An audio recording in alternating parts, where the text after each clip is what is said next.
e hoje estamos então aqui para falar sobre resoluções. As resoluções essencialmente incidindo no HD, no Full HD, no 4K e no 8K, mas vamos fazer aqui uma introduçãozinha. Aquilo que tem a passar no vosso ecrã é um vídeo que é a evolução das televisões de 1920 até 2020, portanto, dos aparelhos de televisão que estão diretamente ligados às resoluções, como é óbvio, e eu acho que o vídeo é um vídeo bonito para ilustrar aquilo que eu estou a dizer, e então decidi passá-lo aí em retaguarda. Então, em primeiro lugar, temos que esclarecer logo aqui uma questão. Há muita gente que pensa que a resolução é o tamanho do ecrã. Não é. Não é o tamanho do ecrã. Então, se nós temos normalmente o tamanho do ecrã, normalmente vem em polegadas, e cada polegada vale 2,54 centímetros.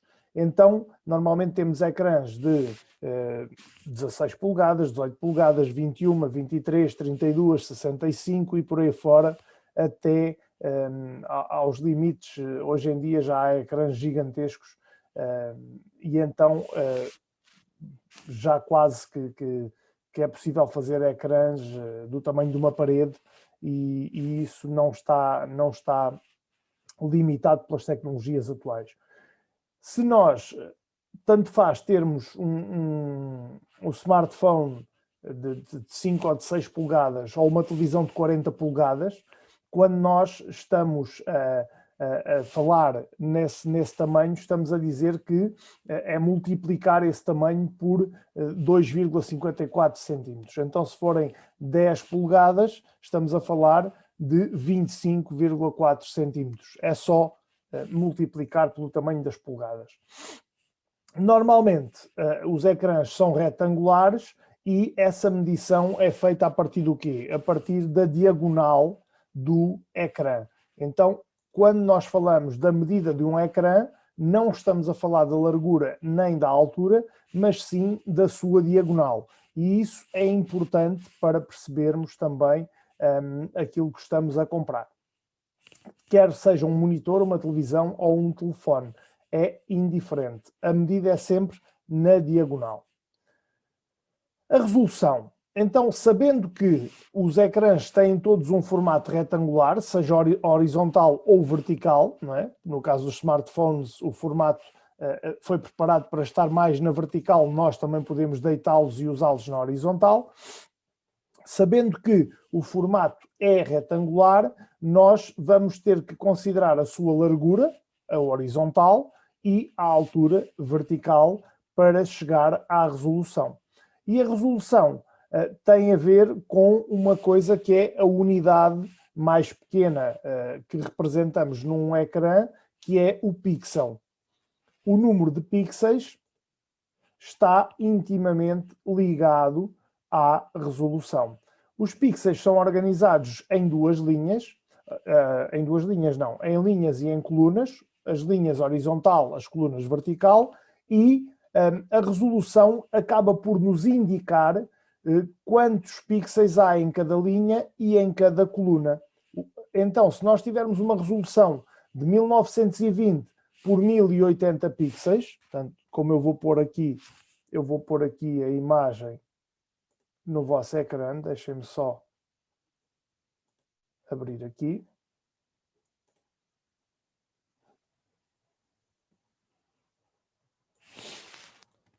Se eu tiver, como está aí no ecrã, uma resolução de 1920 por 1080, o que eu estou a dizer é que este ecrã é capaz de exibir 1920 pixels na sua linha, por cada linha de largura, e 1080 pixels em cada linha de altura, em cada coluna de altura.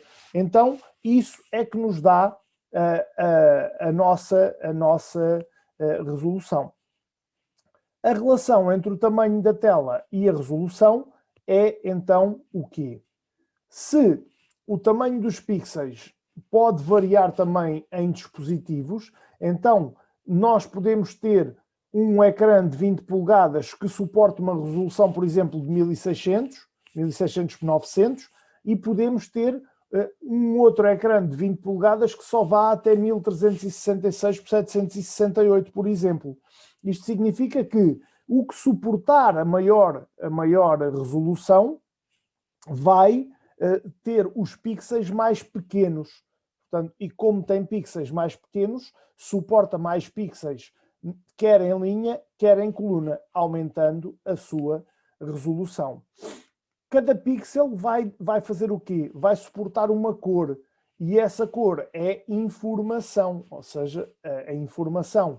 Quanto mais pixels houver, mais informação a imagem suportará, melhor qualidade, melhor definição, essa imagem terá no ecrã. Se o monitor, que possui 1600 por 900 é melhor do que o que possui 1366 por 768, então isto tem a ver com exatamente o tamanho dos pixels. Densidade de pixels, o que é que isto significa? É uma sigla que em inglês é PPI. A densidade de pixels tem a ver, então, com o número de pixels também que cabe dentro de um determinado ecrã. Se couberem mais pixels, ou seja, se a resolução for maior, então dizemos que o PPI também é maior. A densidade de pixels também é maior. Então, a densidade de pixels, o PPI, o índice PPI, é diretamente proporcional à resolução. Quanto maior a resolução, maior o PPI. Temos depois outro aspecto importante, que é o aspect ratio, ou a proporção do ecrã. Deixem-me só dar entrada aqui a um colega. O que é que isto, às vezes vemos em inglês escrito aspect ratio, é a proporção do ecrã. Nas televisões e nos monitores CRT mais antigos, normalmente o formato era 4:3. Isto significava que eram 4 partes iguais de largura e 3 partes iguais de altura. Neste momento, o nosso formato mais vulgar é o 16:9, o que significa que há 16 partes iguais de largura e 9 partes iguais de altura. Hoje em dia também há um formato muito semelhante ao 16:9, que é o 16:10, que também é conhecido como 8:5. É apenas uma nomenclatura. Então vamos aqui já agora.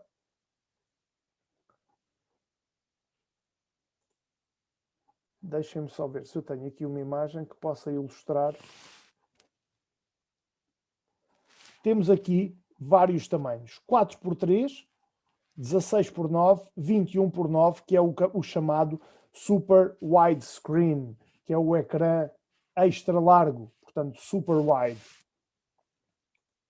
São também, isso tem a ver então com o Aspect Ratio.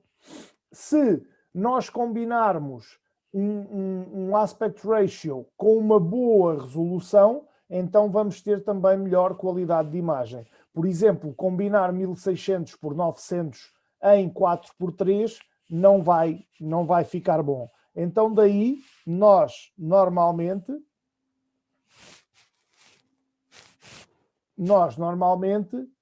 termos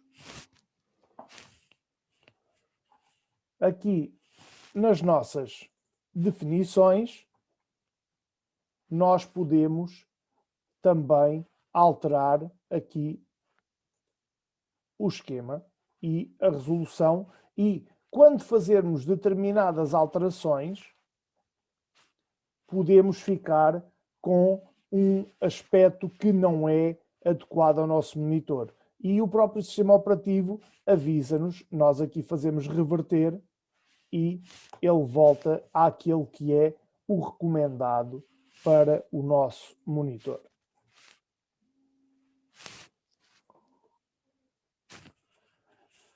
O que é que podemos falar mais antes de avançarmos para os HDs, Full HDs e por aí fora? Tivemos anteriormente o VGA, por exemplo, que fazia 640 por 480. Tivemos o QVGA, que ainda era antes de 320 por 240. E depois foram avançando várias tecnologias até chegarmos ao Super VGA, que na altura que surgiu foi fantástico, que fazia 800 por 600. Depois surgiu o W Super VGA, que fazia 1024 por 600, e foram entrando várias resoluções, chegando aqui ao XGA. O XGA, que em inglês se lê Extended Graphics Array. O Extended, apesar de ser um X, porquê? Porque já tinha havido o EGA lá atrás, e então, para não repetir a sigla, puseram XGA, agarrando no X a segunda letra da palavra Extended. E isto surge na década de 90 e vai fazer resoluções desde 1152 por 768 até 1366 por 768. Por exemplo, os telefones da Google usam uma resolução WXGA. O Nexus, perdoem-me, estava-me a falhar a palavra do nome do telefone. O Nexus 4 da Google usa essa resolução WXGA, que vai funcionar então com uma resolução máxima de 1280 por 768. Depois deste XGA vem então o HD. O HD que vai fazer 720p. O que é que isto significa? Significa que estamos a chegar à alta definição. A alta definição é precisamente o significado de HD, High Definition, e que vai fazer 1280 por 720 e vai combinar até aos ecrãs widescreen em formato 16.9, ou seja, ele vai poder trabalhar em widestream em 16.9. Normalmente a qualidade de imagem já é muito satisfatória neste formato. Entretanto, temos que ter algum cuidado, porque algumas marcas no início da comercialização do HD tinham normas parecidas, mas que não eram HD, não eram Full HD, eram o NHD e o Q de Quá HD, que não fazia os 1280 por 720, mas no caso do NHD fazia apenas 640 por 360 e o QHD apenas 960 por 540. Então aqui tínhamos uma ligeira diferença. O padrão, nesse caso, são os 1280 por 720, com uma taxa de refrescamento ou de atualização, como preferirem chamar, de 60 Hz. Então, isto significa que as imagens são renovadas 60 vezes por segundo, que é, teoricamente, o mais confortável para o olho humano. Portanto, acima dos 60 Hz já não é tão confortável. Passamos depois do HD para o Full HD com 1080.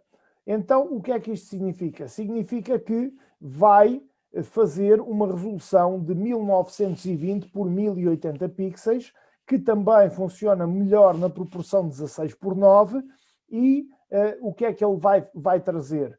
Já agora, só aqui também ilustrar com uma imagem de um monitor, em que sempre a funcionar, uma linha vai fazer 1920 pixels, uma coluna vai fazer 1080 pixels. E é sempre a mesma forma de funcionamento. No caso do Full HD, temos nas especificações o Progressive Scan, que é o 1080p, e temos também ainda alguns dispositivos que fazem 1080i, que vão fazer o Interlaced Scan, ou seja, o 1080p é superior ao 1080i. O 1080i era mais antigo. Então, resumindo, HD e Full HD passaram a ser uma referência no mercado assim que apareceram. Hoje em dia ainda são os mais vendidos, claramente, a milhas do 4K e do 8K, até porque o 4K e o 8K são caríssimos ainda, não é? Muito caros. E o HD faz 1280 por 720.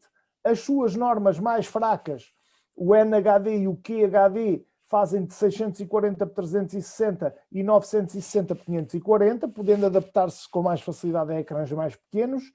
E depois o Full HD, que vai fazer 1920 por 1080, e dentro do Full HD surge ainda uma resolução que é o High Quality HD, que faz 2560 por 1440. E então esse vai permitir o quê? Alargar o tamanho dos ecrãs, podermos usar ecrãs e imagens maiores. Então, o que é que nos traz depois do HD e do Full HD? O que é que vem? Vem o 4K. O 4K, que também é conhecido por UHD ou 2160p. Nós ainda usamos muito, na maioria, os Full HD e os HD, mas a 4K já traz 3840 por 2160 e também é conhecida como Ultra HD, daí a sigla UHD. Começou a ser um padrão em 2003, ou seja, o padrão foi criado em 2003, passou a ser usada logo em 2006 pelos cinemas e os ecrãs Ultra HD, logo nessa altura, em 2006, passam a custar muitos milhares de euros, portanto, com muita qualidade, como é óbvio. Normalmente, Ultra HD 4K é difícil arranjar, por exemplo, uma televisão que tenha menos de 50 polegadas de tamanho, por isso, normalmente até aos 50 polegadas estamos a falar de Full HD, que dá perfeitamente. E isto porquê? Porque a diferença entre o Full HD e o 4K até às 50 polegadas não é assim tão notória na qualidade. A partir das 50 polegadas, aí sim, aí nota-se a perda de qualidade do Full HD, e o Ultra HD continua a manter a sua qualidade, o seu padrão mantém essa qualidade. Também funciona com Progressive Scan e vai fazer então até 3840 por 2160. Também é apresentada outro tipo de 4K que não é o Ultra HD e que é um padrão 4K que foi adotado pela Digital Cinema Initiatives, a DCI, que é uma entidade americana que é formada pelos gigantes do cinema e eles criaram um 4K ainda mais poderoso, com 4096 por 2160, ou seja, mantêm os 2160 das colunas, mas aumentam ligeiramente o número de pixels nas linhas. E isto vem trazer, foi criado essencialmente por causa dos cinemas.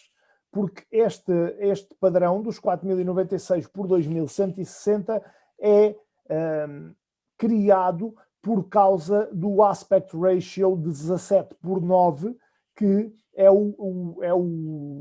são as medidas que existem na maior parte na maior parte dos cinemas. O Fábio está a perguntar se o DVI não apareceu antes do HDMI. Sim, mas o DVI não faz parte do nosso webinar de hoje, Fábio. Por isso é que eu não falei dele. O Nuno pergunta qual o monitor recomendável para a vista. Não lhe sei dizer isso assim certeiramente, Nuno. Mas eu penso que, dependendo do tipo de dispositivo que estiver a usar, se for, por exemplo, não tem problema, Fábio, se for, por exemplo, imagine, está a trabalhar com um portátil, a placa gráfica estará adaptada ao monitor do seu portátil. Depois, o que pode fazer para atenuar o impacto que esse ecrã pode ter na sua vista é diminuir ou aumentar as intensidades, os contrastes, a claridade, tudo isso de acordo a que o seu olho se sinta mais confortável. Também pode usar, no caso, há alguns modelos de telefones e de computadores, de portáteis, que se adaptam à luminosidade automaticamente. Tablets também. E, no caso dos monitores de secretária, para quem joga... Também, o filtro de luz, exatamente, João. Para quem joga muito, eu recomendo que tenha, no mínimo, um Full HD, e que tenham um monitor na casa das 24 polegadas também, que não vai cansar tanto a vista. Se conseguir ter 2 monitores desse tamanho e a expandi-los, ainda vai cansar menos a vista, mas depois também já tem a ver com a distância que tiver do ecrã, e isso é tudo muito subjetivo. Aqui o André pergunta-me, será que hoje em dia já vale a pena comprar um 8K? O 8K vale a pena sempre. Eu é que não, no meu caso eu não tenho dinheiro para ele, André, mas vale sempre a pena porque a qualidade é realmente uma coisa do outro mundo, não é? Mas convém ter um ecrã grande para ter um 8K, porque senão vai estar a deitar dinheiro à rua, porque com uma resolução mais baixa vai tirar o mesmo proveito. 4K vale a pena, claro, vale a pena para monitores maiores. Para mais pequenos também não vai tirar proveito, está bem? O Inácio, 8K, o olho humano quase nem percebe a qualidade. Pois eu não sei, eu não sou oftalmologista, mas há quem diga que não, há quem diga que sim. Eu penso que tem a ver com o tamanho dos ecrãs. Daquilo que eu tenho lido e daquilo que eu tenho estudado, sim, e isso também é outra, o Vasco tem razão. Também não há muitos conteúdos, nem 8K nem 4K. Isso também é verdade. Temos o YouTube, temos alguns canais que transmitem algumas coisas em 4K, mas também não há muito. E lá está, para tirar proveito destes formatos, eu já referi 2 ou 3 vezes, temos de ter ecrãs ou televisões grandes, muito grandes, porque senão o nosso olho não consegue distinguir a diferença entre o HD, o Full HD, entre o HD e o Full HD consegue-se, mesmo em ecrãs mais pequenos, mas o Full HD, o 4K e o 8K não se consegue distinguir grandes diferenças na qualidade.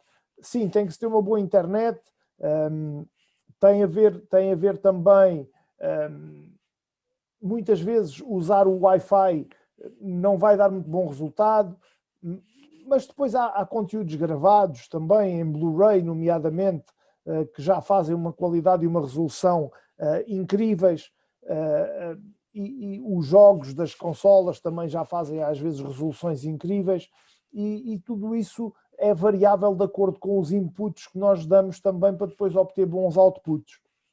O Luís está-me aqui a dizer, deixem-me só andar para cima um bocadinho, que tem uma PS4 que estava ligada a uma televisão 32 polegadas Ultra HD, tem uma boa imagem, está ligada a 54 e não se nota a diferença. Claro, porque os jogos não são 4K nativos, é óbvio, é isso mesmo. O Eti diz que o conteúdo nota-se nas cores.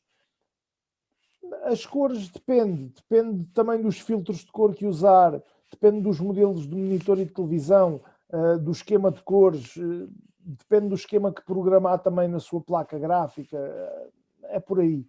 Mas depois é isto também que o João diz, e com razão, o 4K é pesado, o 8K é pesado, para jogar torna-se muito, muito duro. Para já, o Blu-ray não, o Blu-ray é um disco tipo DVD, mas de melhor qualidade, Isaac.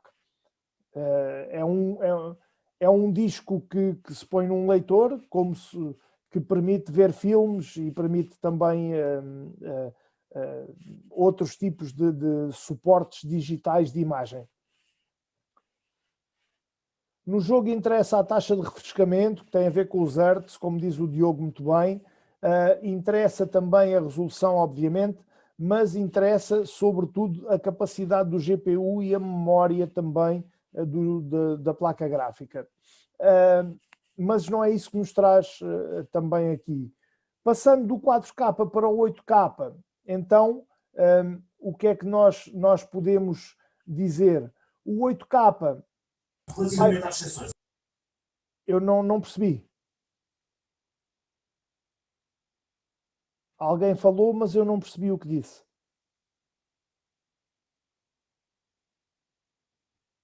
Bom, quem for, provavelmente depois a seguir dirá novamente.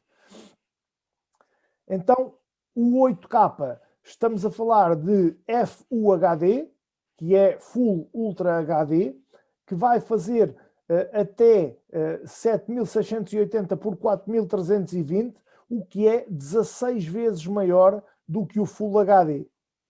O que é que isto quer dizer? Vamos aqui ilustrar.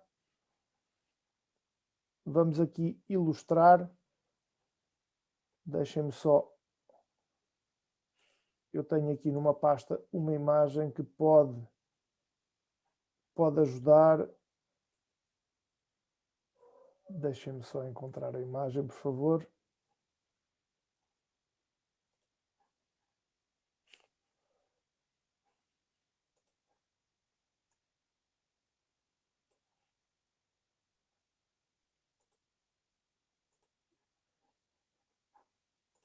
Só um bocadinho que ela anda aqui.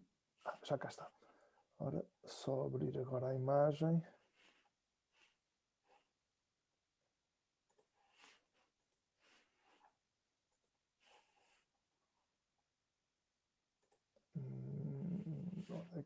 Não é esta.